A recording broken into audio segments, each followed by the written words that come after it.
Rouge et Bleu, le podcast 100% SMK. Une collaboration Sweet FM Ouest-France avec la participation de Foot Normand. Un épisode animé par Joris Marin. Salut à tous, Rouge et Bleu, c'est un podcast consacré au Stade Malherbe-Caen. Podcast lancé par la radio Sweet FM et par le journal Ouest France avec la participation de Foot Normand. C'est l'heure du 34e numéro. 3 journalistes autour de cette table, dont Morgane Huguen de Ouest France, assise là où se trouvait Yann M. Villal il y a 2 semaines. Salut Morgane. Salut tout le monde, salut Joris. Tout va bien pour toi, pas de problème musculaire ? Non, tout va bien de ce côté. Moi je te demande ça parce que Yann était forfait contre le Red Star en raison d'un souci musculaire. Il était en pleine forme quand il est venu ici en studio, alors attention à toi. On verra dans 15 jours alors. À tes côtés, Mathieu Billot de Foot Normand. Salut Mathieu. Salut à tous. Comment vont tes adducteurs ? Parce qu'il sifflait un petit peu cet été. Il siffle toujours. Comment ça se fait ? C'est pour la vieillesse, l'hygiène de vie. Il y a plein de facteurs, c'est ça qui est bien. C'est tout ? Ouais. C'est déjà pas mal. On fait 35 minutes sur mes adducteurs, ça va pas passionner grand monde, je pense. Mais... Bon, je vous rassure, Rouge et Bleu ne s'est pas transformé en magazine de la santé, mais on prend soin de nos débatteurs. Salut Gaëtan Briard de Ouest France. Comment Salut à tous. Vas-tu ? Salut Joris, ça va très bien. Est-ce que le blues de la fin des JO est derrière toi ? Depuis longtemps quand même. On a la chance à Caen d'avoir plein de jolis clubs sportifs qui nous permettent de vite passer à autre chose. Question, comment va le Stade Malherbe en ce moment ? Est-ce qu'il est un petit peu fiévreux ? On peut dire ça, ouais, grosse fièvre même. Quasi 40 degrés je pense. C'est compliqué effectivement comme situation. Et c'est le club canet qui est dans la situation la plus compliquée. Quelle ordonnance, quelle prescription ? Si on l'avait, ce serait très simple. Si Nicolas Seub l'avait déjà lui, ce serait simple. Alors nous, vous imaginez bien qu'on ne l'a pas. Après 2 défaites de suite, les Rouges et Bleus n'ont pris qu'un point le 18 octobre face au Red Star. Comment expliquer cette mauvaise passe, Gaëtan et tous les autres ? Doit-on se faire du souci pour le coach Nicolas Seub ? Élément de réponse dans quelques instants. Un thème joueur également dans ce podcast avec un zoom sur Lorenzo Rajo. Et puis on terminera avec un coup de cœur, celui de Morgane Huguen.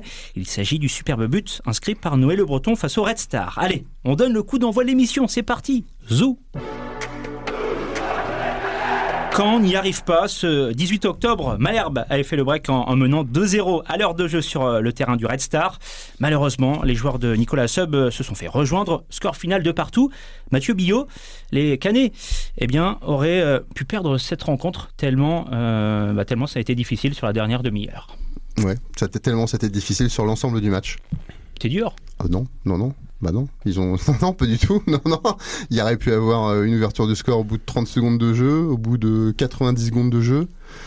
Non, j'ai vu un match très très pauvre dans le contenu. L'histoire du match a fait qu'ils ont mené 2-0 en convertissant leurs 2 seules opportunités quasiment du match. Ça c'est sûr, à 2-0 à l'heure de jeu, du coup, faut fermer la boutique et gagner. Et peut-être que la nature des débats serait différente, mais non, le match a été mauvais, voire très mauvais. Et ils peuvent s'estimer heureux de revenir avec un point. Morgane. Ouais, je suis d'accord. En fait, ils ont eu une bonne période là dans les 10 premières minutes, hormis les 2 occasions du début qui auraient pu les mettre à l'envers d'entrée. Et en fin de compte, dès que Noël Le Breton a marqué, derrière, ils ont un peu, encore une fois, reculé, arrêté de jouer. Ils se sont fait bouger. Début de seconde période, c'était vraiment catastrophique. Enfin, toutes les occasions étaient pour le Red Star. Le seul point positif, on va dire, c'est que finalement, ils ont été réalistes parce que, comme le dit Mathieu, ils ont marqué sur leurs 2 seules occasions. Donc, on voit qu'il y a des qualités offensives. Si elles sont peut-être plus exploitées à l'avenir, ça fera peut-être plus de buts et là, ils pourront peut-être gagner. Mais c'est vrai qu'à la fin, on est quand même plus proche du 3-2 que du 2-2, quoi. Un point de gagné ou 2 points de perdu, Gaëtan ? 2 points de perdu vu le scénario. Après, par rapport à ce que mes collègues qui étaient au stade Bauer disent, je suis complètement d'accord. Le contenu pauvre qu'évoquait Mathieu, finalement, on pouvait presque s'y attendre. Il suffisait d'écouter Nicolas Seub avant le match, ces 15 derniers jours, pour savoir ce qui allait se passer sur le terrain. Il avait parlé du besoin de revenir à un foot moins joli, un peu plus sale, avec un système différent aussi pour bétonner un peu et pour être plus pragmatique. Ils ont mené 2-0, mais on se rend compte que dans leur disposition mentale actuelle, ils sont même pas capables de verrouiller un score et de gagner un match. Donc ça en dit long quand même sur l'état psychologique des troupes. Justement, on va écouter le coach Nicolas Seub à ce sujet. Au bout d'un moment, il faut être capable d'être beaucoup plus pragmatique parce que on va à l'encontre de déconvenus. Quand ce scénario de match se produit et qu'on est à 2-2, au bout d'un moment, on ne peut pas ouvrir tout le terrain. Et en fait, d'une situation de coup franc avantageux pour nous, on se retrouve avec presque un 3-2 contre nous. Donc il faut qu'on soit bien plus réfléchi sur le plan tactique par rapport à l'équilibre de l'équipe. C'est une certitude. Il y a des choses qui qui sont malheureusement pas encore ancrés dans la tête des joueurs. Mais justement, cette capacité à être bien plus à même de comprendre que le scénario du jour fait que malgré le football qu'on est en train de proposer, on mène au score avec 2 buts d'avance et qu'on doit être... le Red Star aurait pu venir se casser le dos sur notre défense pendant 20-25 minutes. Pas ancré parce que j'ai l'impression qu'on est fragile encore émotionnellement, ce sentiment.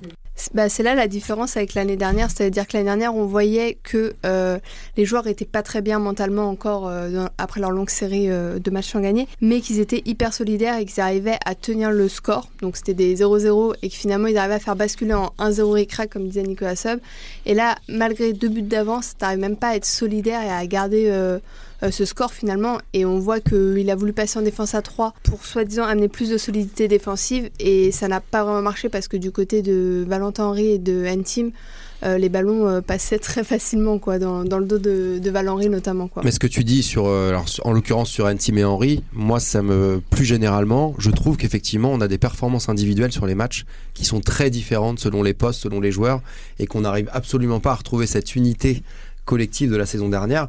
Nicolas Seub, il a bâti ses premiers succès de la saison dernière sur une solidarité hors norme, sur un état d'esprit. Il l'a voulu même, son premier succès contre Bastia.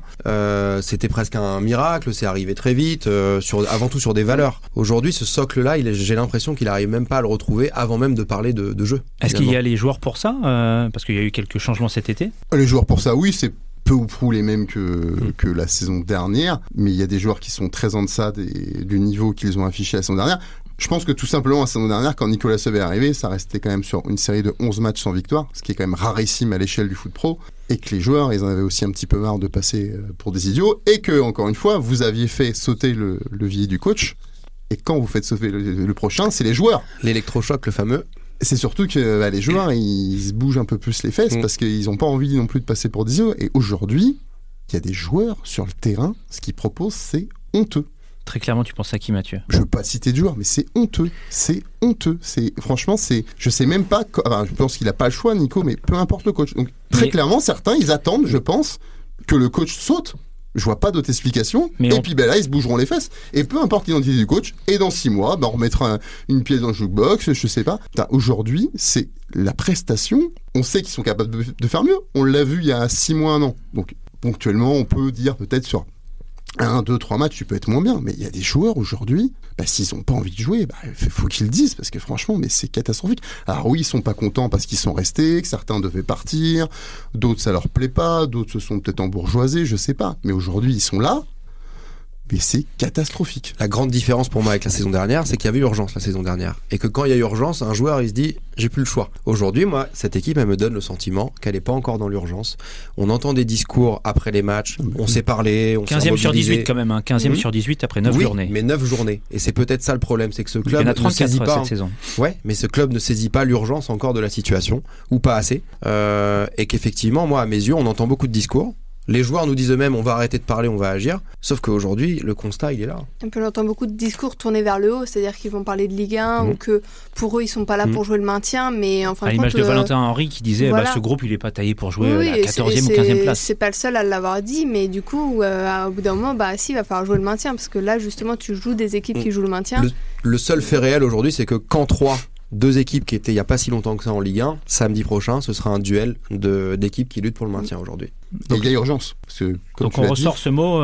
Il y a 9 journées de jouer, c'est un quart du championnat, comme tu l'as dit, et il n'y a que 34 journées. Il y a déjà urgence. Et là, je me rappelle l'année dernière sur les débats sur Jean-Marc Furlan, et bien avant que la série s'arrête à 11, rapidement, au bout de 4-5 matchs, par rapport à ce qu'on voyait, on disait il y avait danger. Et là, si les joueurs ne prennent pas conscience de la situation, et les joueurs et le club dans son ensemble, parce que les joueurs, il faudrait qu'ils soient aussi un peu remis en ordre par les dirigeants, ou peut-être par le staff, mais s'ils prennent pas conscience de la situation. On a tous pensé d'ailleurs à un parallèle ces dernières semaines avec un actionnaire qui arrive tard, avec des choses qui ont du mal à se mettre en place dans le club, avec la situation d'il y a 4 ans, l'arrivée d'Octree début septembre. La grosse différence, c'est qu'à ce moment-là, Malherbe était plutôt bien classé, Très bien classé. avait fait un très bon début de saison. Là, c'est pas le cas. Là, ils sont déjà dans l'urgence, ils sont déjà dans une zone très délicate au classement. Et pour se relever de ça, ils se rendent peut-être pas assez compte de la façon dont ils sont touchés psychologiquement par ce qui est en train de se passer. Parce que, effectivement, comme Morgane le disait, on entend beaucoup de discours qui disent on n'a rien à faire là, on va jouer le haut de tableau, sauf qu'il faut le prouver sur le terrain. Romain Thomas qui se veut rassurant et qui voit le verre à moitié plein. Tu dis quoi, toi, Mathieu, foutaise ?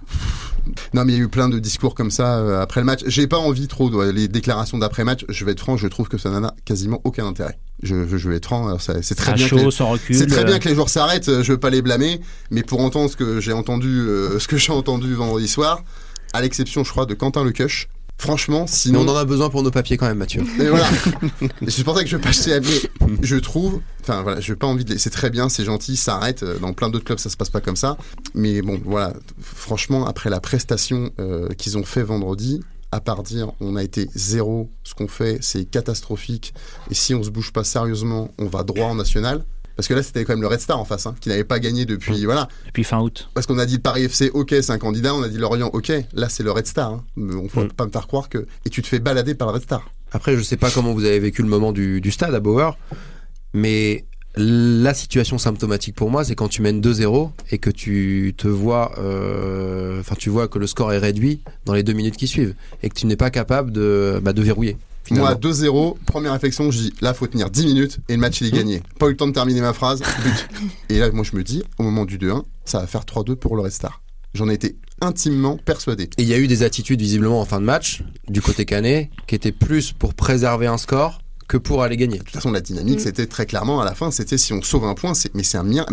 On l'a vu, notamment avec Anthony Mandrea, avec à un moment l'envie de conserver le ballon à la 93e minute de jeu. Sur l'instant, il a raison. Et quand vous voyez la dynamique de l'équipe, voilà, il faut sauver le point, quoi. C'était ça. Enfin, c'est incroyable que le Red Star ne l'ait pas emporté ce match-là, franchement. En fait, je me disais, Mathieu Billot, en déplacement, tu as suivi l'équipe à Guingamp, là aussi au Red Star. Non, j'étais pas à Guingamp. Ah, je crois que tu l'étais. Non. C'était un. Non, c'est moche de vouloir me faire porter la responsabilité. Parce que j'allais dire, de déplacement, de défaite, c'est un peu coïncidence. Des mauvais résultats. Je tiens à dire que Malherbe n'a pas gagné depuis le début de la saison à l'extérieur, et c'est mon premier déplacement. Donc, je crois que. Après, s'il suffit que je reste à la maison pour que Malherbe gagne, je veux bien rester dans mon canapé bien au chaud. Ça me pose aucun souci. Toi, Gaëtan, tu y étais à Guingamp. J'y étais, ouais. Mais pas au Red Star. Coupable. Mais tout le monde est coupable depuis le début de la saison. Donc pourquoi la presse n'est pas responsable de tous les maux du Stade Malherbe. Mince. Le système, changement de système, avec 3 centraux qui étaient alignés en défense contre le Red Star. Est-ce qu'il y a quelques satisfactions, Morgane, à retirer de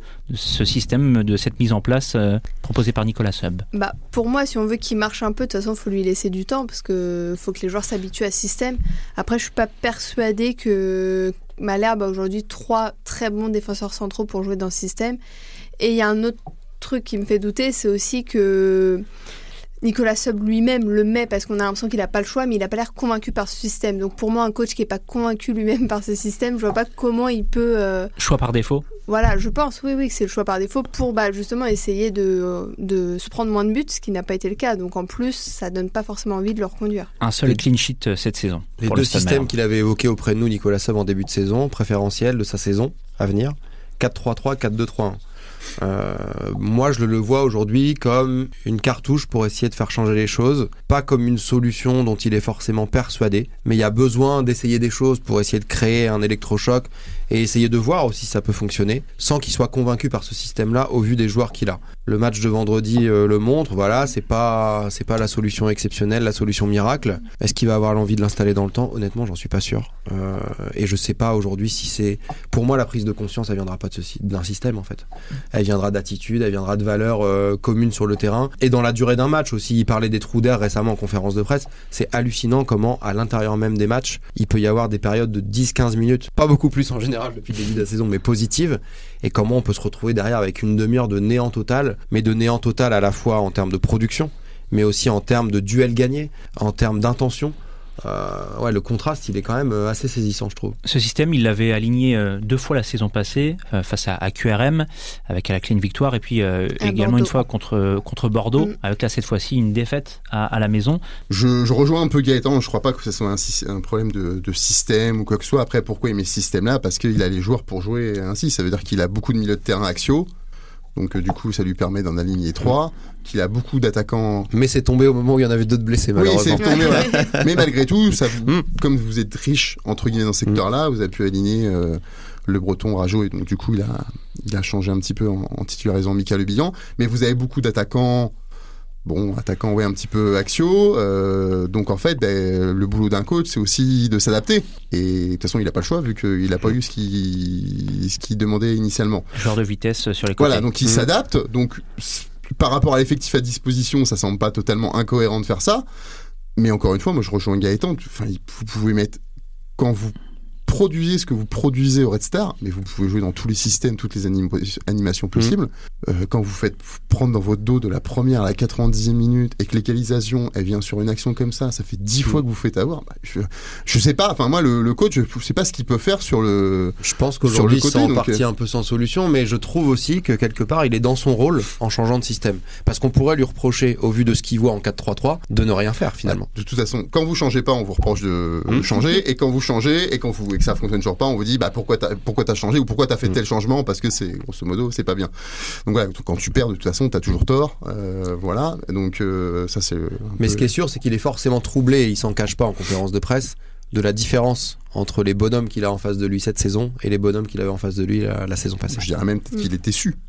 Je pense. Troublé, parce que je pense que l'année dernière, il pensait qu'il avait réussi à créer quelque chose en se basant sur le côté humain des joueurs, et qu'il s'est rendu compte que tout ça, c'est un château de cartes. Il y a eu des rumeurs d'éviction de Nico Sub durant cette trêve internationale. Aujourd'hui, j'ai le soutien des dirigeants et de mes joueurs. C'est ce qu'a dit le coach Sub avant le déplacement au Red Star. Est-ce que c'est encore le cas ?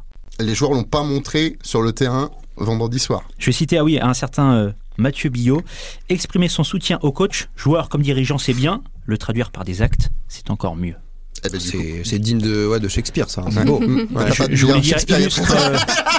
Je crois que c'est un poil mieux quand même. Non, mais les joueurs, encore une fois, voilà, la clé, c'est les joueurs. Vous pouvez rien faire si vous n'avez pas des joueurs qui veulent produire un minimum d'efforts ou de production collective. Donc les joueurs vendredi ne l'ont pas prouvé. Ça ne veut pas dire qu'ils soutiennent pas Nico, mais on a l'impression que les joueurs, c'est un peu ça attend, et puis le jour, pour X raisons, sans vouloir que forcément le coach saute, mais si ça se produit, ils vont dire là par contre le coach a sauté, là faut qu'on se bouge, parce que ça veut dire que c'est grave en fait. Là il y a vraiment urgence en fait. Oui, puis ils veulent se bouger aussi pour garder leur place, parce que tu sais très bien, quand un nouveau coach arrive, ça peut redistribuer les cartes pour certains et tout, donc t'as tout de suite ce côté aussi concurrence qui se met peut-être en place. On en revient à la notion de danger qui est plus ou moins relative en fonction du stade de la saison, et pour moi ils le ressentent pas assez aujourd'hui. Mais quand on est joueur pro, on peut pas réfléchir, agir ainsi. C'est peut-être inconscient, c'est un mécanisme inconscient qui se met en place, mais en tout cas c'est l'impression de l'extérieur. On ne dit pas qu'ils font ça, mais de l'extérieur ça donne Je sais pas à quel point le climat du club peut influer, mais on a pu penser à intervalles réguliers par le passé qu'il y a un certain confort au Stade Malherbe. Voilà, vous êtes en Ligue 2, vous êtes dans un club qui a des infrastructures incroyables, et je sais pas, moi je me pose la question si ça a pas pu être amplifié par ce qui s'est passé cet été, par l'arrivée de Kylian Mbappé.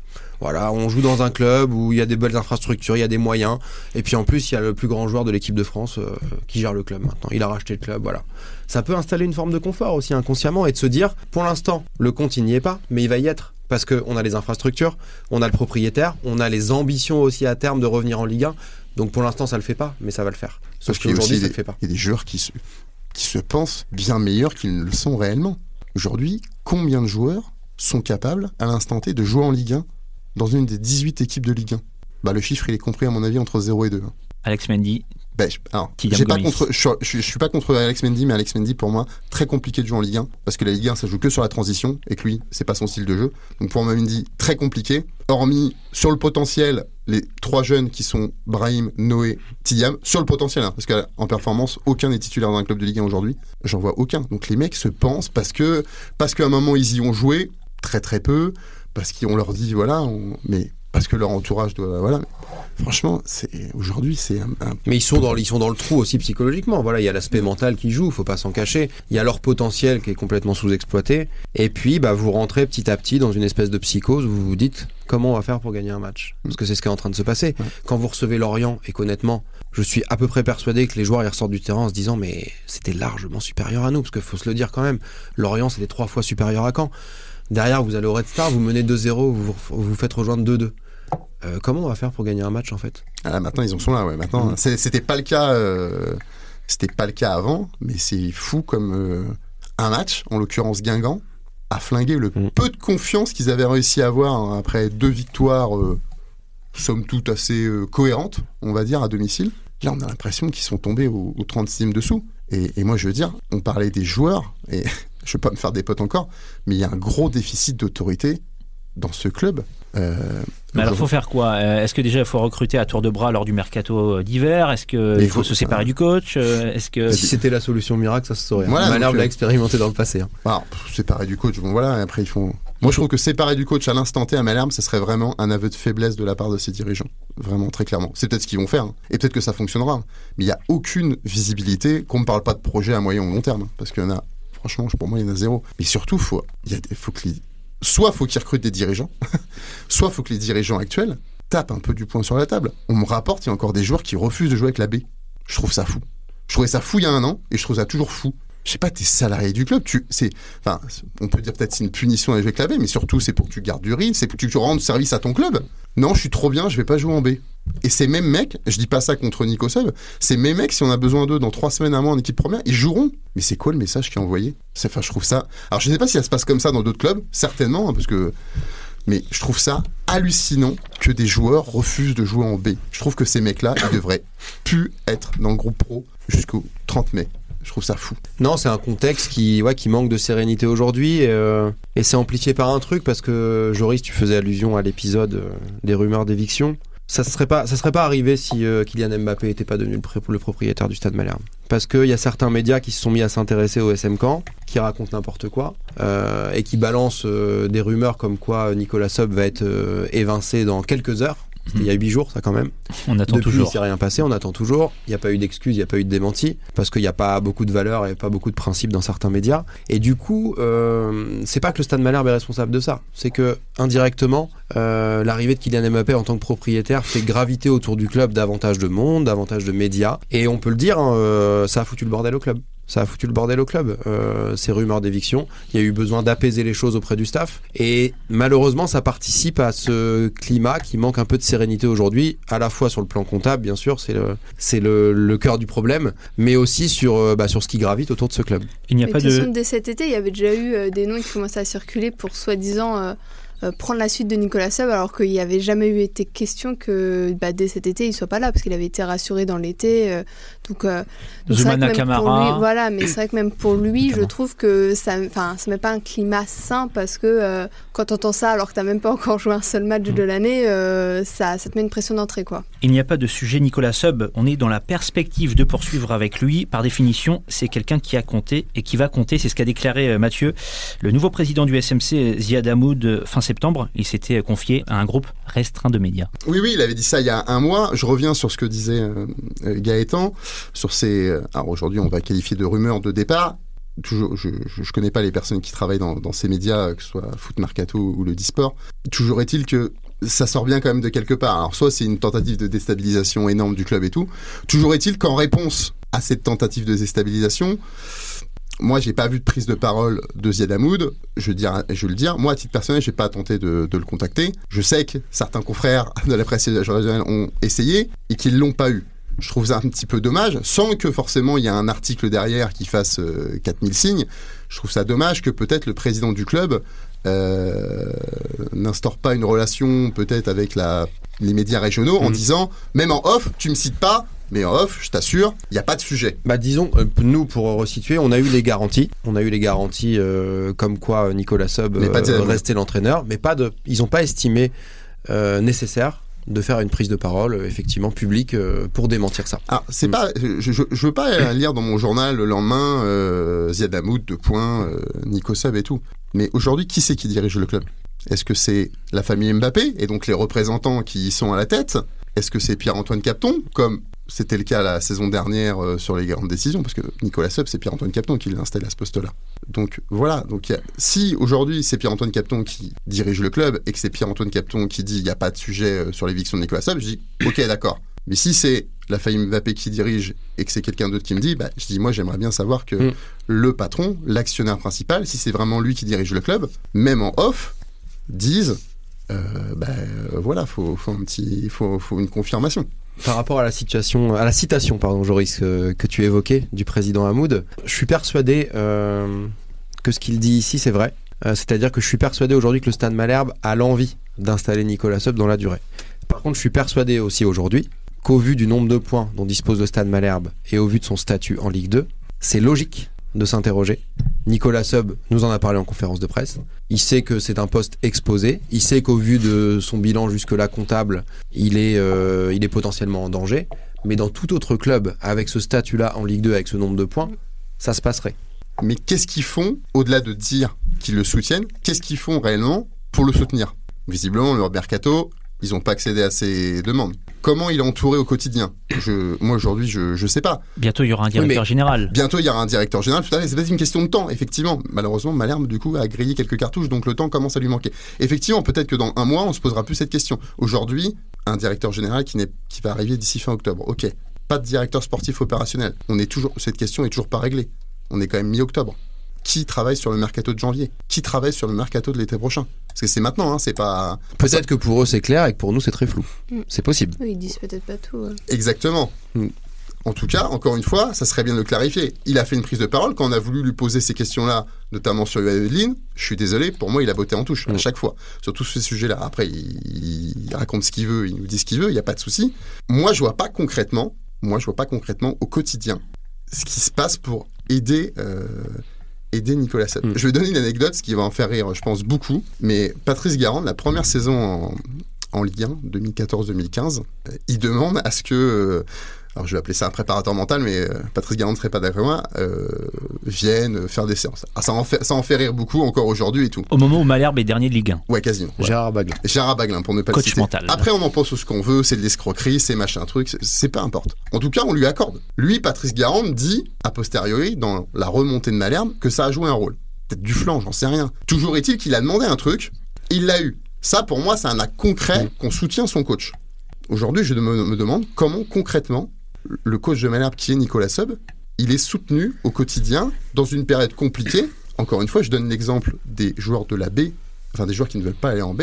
Comment ça se fait qu'il n'y a pas un dirigeant qui tape du poing sur la table et qui dit « toi, c'est comme ça, sinon, c'est réserve jusqu'à la fin de la saison ». Parce que les joueurs considèrent que les joueurs en réserve pour eux, c'est pas de leur standing, les joueurs en question. Après, je sais pas dans quelle mesure, effectivement, il est soutenu. Moi, je n'ai pas toutes les réponses à ça. Je reviens à ce que tu disais sur le mercato. Effectivement, il n'a pas eu les ailiers qu'il souhaitait. Mais à la sortie du mercato, la première chose qu'il dit sur le mercato, Nicolas Seub, c'est qu'il est satisfait. Il est satisfait de ce mercato, et c'est pas de la com, il le pense vraiment parce qu'il s'expose en disant ça. Pour moi, il s'expose parce qu'il dit que son effectif est plus fort que la saison dernière. Comment s'exposer plus qu'en disant ça ? C'est-à-dire que mi-septembre, vous avez l'entraîneur du Stade Malherbe qui dit « j'ai un effectif plus fort ». Ça l'engage. Ça l'engage quand même par rapport à ce qu'il a fait la saison d'avant.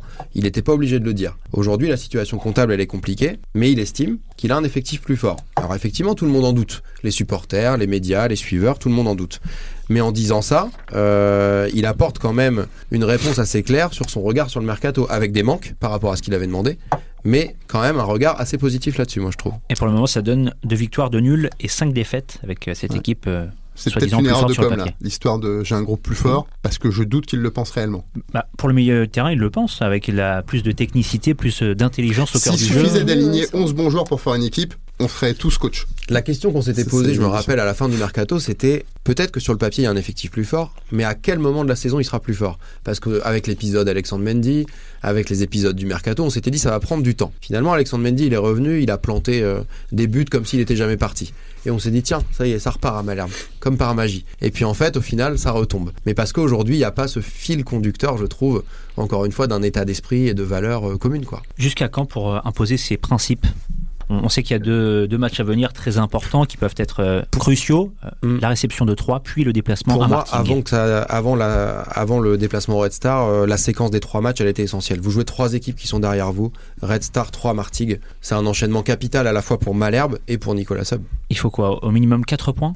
Là, il faut sur les battre 2 3. prochains, je dirais même 6. Parce que Martigues, ça reste au fond du trou aussi. Et ça a beau être un match à l'extérieur, Martigues joue quand même à 450 km de chez lui. Donc c'est pas trop. Enfin, c'est vraiment du terrain neutre. Donc pour moi, tu dois faire 6 sur 6 là. Et les 2 matchs vont se jouer en 4 jours, ce qui peut avoir son importance. Mathieu ?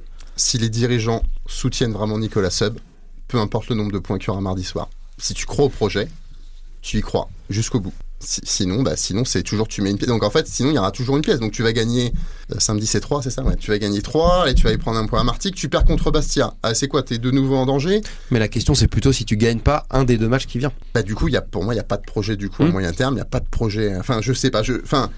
Ça fait. Il n'y a pas de projet où il y a urgence. Que par exemple, Montpellier en a pris 5 contre Marseille hier, Der Zakarian a sauté. Ouais. Der Zakarian, que quand même quelqu'un à Montpellier. Qui a prouvé qu'il a fait, des mots. Mais ça dépend aussi de la prise de conscience, parce que, admettons, t'en gagnes quand même pas 3 au Martigues, mais que tu commences vraiment à entendre des discours en mode oui, bah là on est en danger, il faut machin. Peut-être que on va lui laisser le temps de. C'est peut-être la meilleure nouvelle qui soit d'ailleurs. Mais là, en fait, c'est aussi qui pour moi est inquiétant, c'est de pas du tout entendre que pour le moment il y a danger. Donc au bout d'un moment, ils auront aussi peut-être pas le choix, les dirigeants, de faire sauter Nicolas Seub s'ils se rendent compte que le groupe n'a pas conscience du danger. Et puis pour être honnête, alors je vais sortir 10 secondes de notre casquette un peu de neutralité de journaliste. On a envie qu'ils réussissent. Les supporters ont envie qu'ils réussissent. Les médias locaux ont envie qu'ils réussissent parce que c'est un personnage de ce club, parce que il a marqué ce club-là. Parce qu'on voit bien aussi dans ce qu'il veut essayer de diffuser à son groupe, on comprend bien qu'il y a un état d'esprit, qu'il y a des valeurs qui collent très bien à ce club-là. Et il y a peut-être rien de pire que quand vous avez des supporters et des milliers de personnes qui ont envie que quelqu'un réussisse et que ça marche pas. Mais dans l'esprit de dirigeants de clubs aujourd'hui, normalement ça ne compte pas ça. Alors, ce qui compte, c'est uniquement les points. Quel ressort peut-il encore activer? Est-ce que c'est de mettre les joueurs devant leurs responsabilités?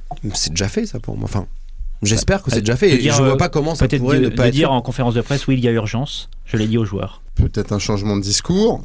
Je sais pas si les joueurs sont vraiment mis devant leurs responsabilités. On sait pas ce qui se passe en interne. On connaît pas la nature des discussions. Ça passe par les joueurs. Donc après, vous pouvez trancher dans le vif en faisant des choix très forts. C'est-à-dire que samedi, des joueurs ne sont pas présents dans le 11 ni dans le groupe. J'ai un doute parce que j'ai pas l'impression que ce soit le mode de fonctionnement de Nico Seub, mais c'est possible. Après, encore une fois, si les joueurs se réveillent et se disent vraiment ce qu'on fait, mais c'est vraiment honteux, on sait qu'on est capable de faire mieux, on peut faire mieux, on va le montrer samedi, on va se bouger, je ne doute pas un seul instant que ce Malherbe-là peut battre 3. En tout cas, c'est même pas la victoire d'ailleurs, c'est montrer un visage d'une équipe cohérente, voilà. La victoire, c'est pas ça qui est important, c'est montre quelque chose. Tu t'es fait balader par le Star qui n'avait pas gagné depuis 5 journées. Enfin, je veux dire, au bout d'un moment, c'est quoi ton objectif? C'est juste de prendre ton chèque à la fin du mois. Bah, dis-le, et puis on te fait. Dis aux dirigeants, ils te font un salaire jusqu'à la fin de l'année, et puis pars en vacances. Ça sera plus simple. Mais parce qu'on voit pas d'hierarchie sur le terrain. Je repense à Lorient. Vous aviez Elie Junior Kroupi, qui est un jeune joueur pétri de talent, 18 ans. mais au même titre que Tidiane Gomis à Caen, qui s'exprime aujourd'hui pleinement dans un collectif qui marche. Mais pourquoi est-ce qu'il s'exprime? C'est parce qu'il y a des cadres qui sont au niveau et qui apporte aussi un niveau minimum à une équipe, un socle. Aujourd'hui, moi, je vois pas d'hiérarchie au SM Caen, c'est-à-dire que je vois des cadres qui passent complètement au travers des matchs, au même titre que les jeunes parfois. Mais du coup, pour que des jeunes à fort potentiel comme Noé Le Breton, comme Tidiane Gomis et même Brahim Traoré, parce qu'on a peut-être tendance à oublier qu'il a 20 ou 21 ans, Brahim, vu la saison dernière qu'il a faite. Mais pour que ces jeunes-là s'expriment pleinement, il faut avoir quand même un socle solide à côté. Moi, aujourd'hui, je le vois pas. À chaque coup d'envoi, je me demande si les 11 joueurs vont être au rendez-vous, et je suis incapable de dire que tel joueur va être au rendez-vous. 7 coachs au SMC depuis 6 ans. On l'a dit et redit, mais manque de stabilité après ces dernières années. 14 ans 12 ans, je sais plus exactement. Ouais, Franck Dumas et Patrice Garande, 12 ans. 5 et 7. La différence entre ces deux périodes, pas le même président. Pas les mêmes dirigeants.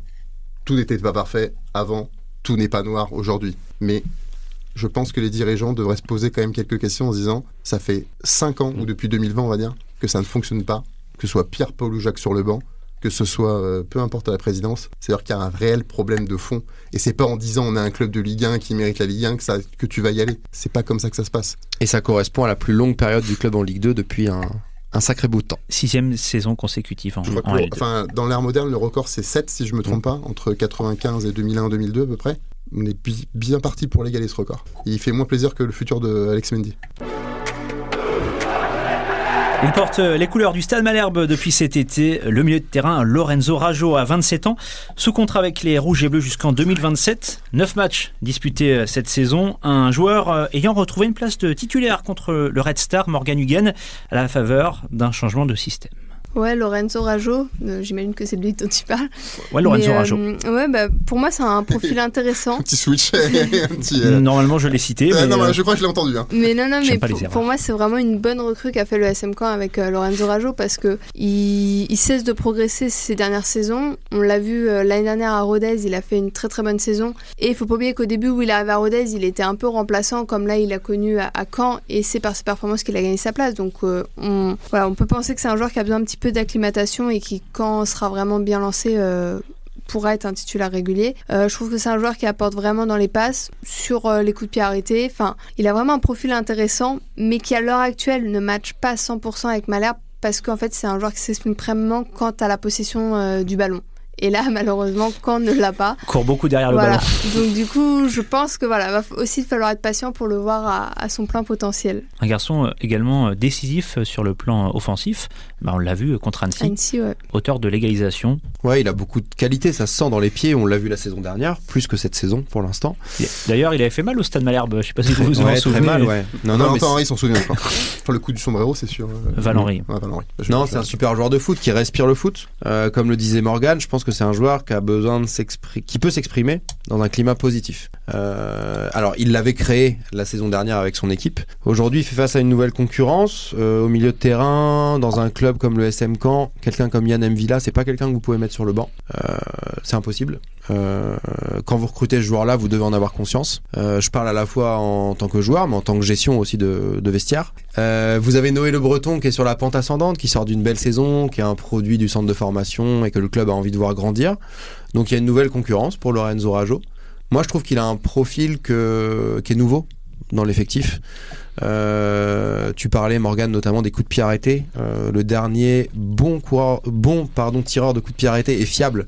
Au SM Caen, ça remonte un petit peu, donc il peut apporter ça, avec Valentin Henry en alternance.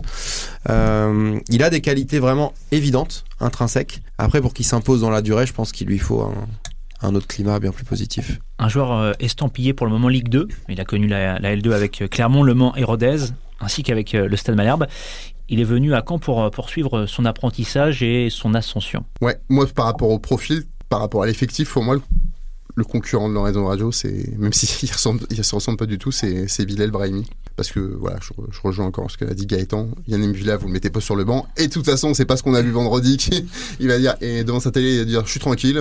S'il y avait un doute, au moins il y en a plus, c'est bien, tranquille. Noé Le Breton, c'est vrai que même s'il fait partie de ces joueurs qui est quand même moins bien que la saison dernière, son profil, ses caractéristiques, sa valeur marchande supposée aussi laisse entendre qu'il faudra quand même le faire un petit peu jouer. Donc pour moi, le seul poste dans lequel il peut vraiment s'imposer, c'est en soutien de l'attaquant ou des attaquants en fonction du schéma. Donc c'est le poste où joue principalement Bilal Brahimi. Donc en numéro 10. Ouais, en soutien de l'attaquant, j'appellerais pas ça numéro 10 parce que j'ai une autre description du numéro 10. Voilà. Donc pour moi, c'est ce poste-là.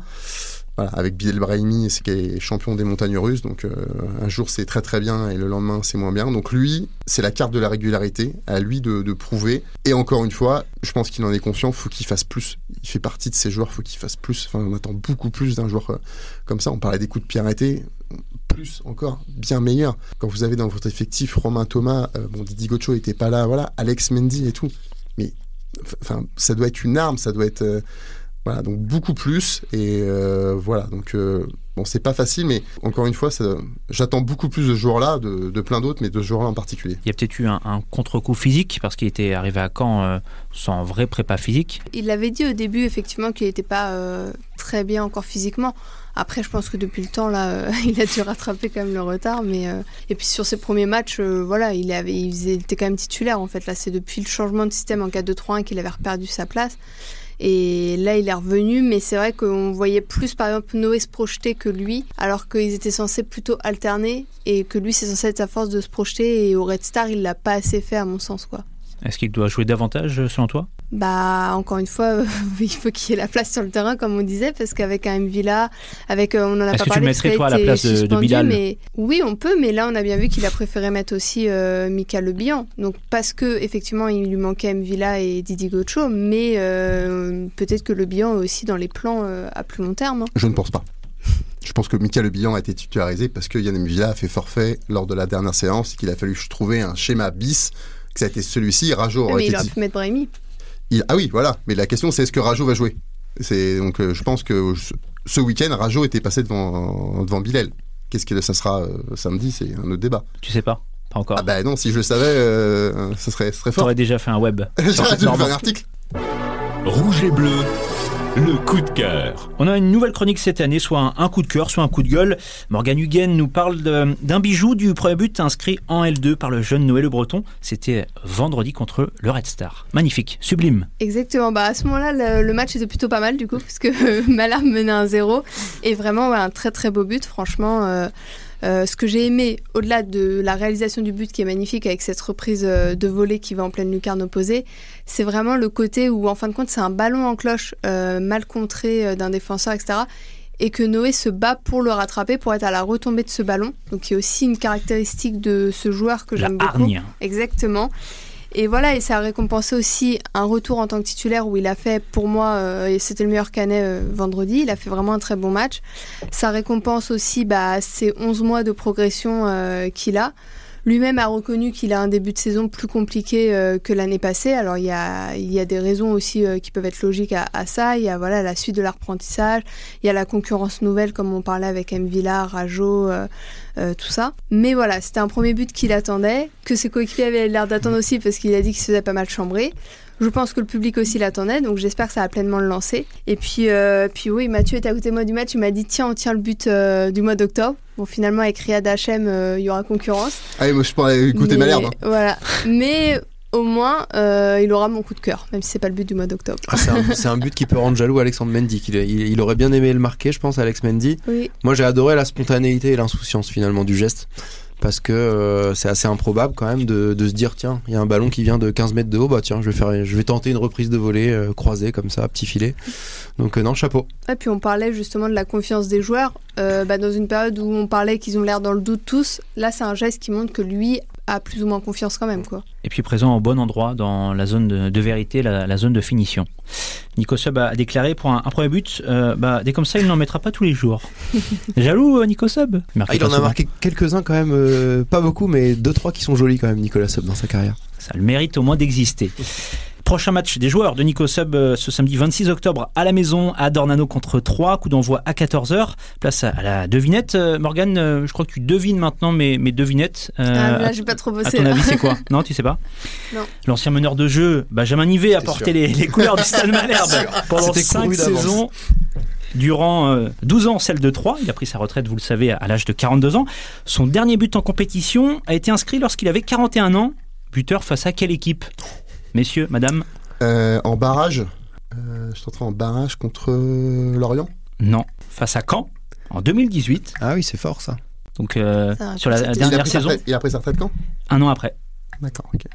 Au printemps 2019. Possible. Bon, j'avais des sous-questions. Non, c'est un joli clin d'œil, ça bosse. Hein. Ouais. Franchement. Le score final, à votre avis, qui avait gagné, Caen ou 3? Quelle saison? Saison 2017-2018. Caen 2-1. 3-1 pour 3.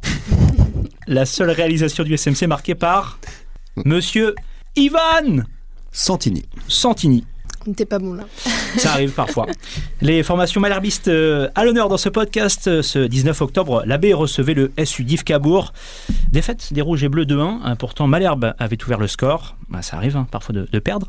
Au classement, les joueurs de Romain Leroux sont 9e sur 14 après 6 journées. Prochain match le 2 novembre avec un déplacement sur le terrain de l'US Alençonnaise. C'est dans le cadre du championnat de N3. Il n'y avait pas de match de championnat ce week-end pour les féminines, mais les filles de Chloé Charlot ont quand même joué. C'était en Coupe de France, très court déplacement sur le terrain de la Maladrerie. Et cette défaite au tir au but face à une équipe de R2. Voilà, donc grosse contre-performance. Prochain match, ce sera en championnat de Détroit, le dimanche 10 novembre à l'extérieur face à la Croix-Blanche Angers. On s'y attendait pas à cette sortie de route. Non, c'est sûr que quand tu entres en lice en Coupe de France contre une équipe de niveau en dessous et on va pas se mentir, dans le foot féminin il y a encore pas mal d'écarts suivant les divisions, c'est vrai que perdre d'entrée par un 4-4 c'est difficile, quoi. Voilà, c'est la fin de cette émission, fin du match. Merci à nos podcasteurs d'avoir participé à ce 34e numéro de Rouge et Bleu, Mathieu Billot de Foot Normand ainsi que Morgan Huguen et Gaëtan Briard de Ouest France.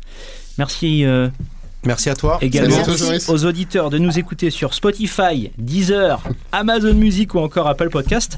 Gaëtan, on te s'est attendu pour aller manger, pour aller déjeuner du côté de Lisieux. Est-ce qu'on est dans les temps? Est-ce qu'on est dans les clous? Parfaitement dans le timing. On est bon? Prochain numéro de Rouge et Bleu, eh bien, ce sera le lundi 4 novembre pour l'enregistrement. Et il sera disponible ce jour-là, à partir de ce jour-là, le lundi 4 novembre. Vive le foot, vive la Normandie et allez Malherbe!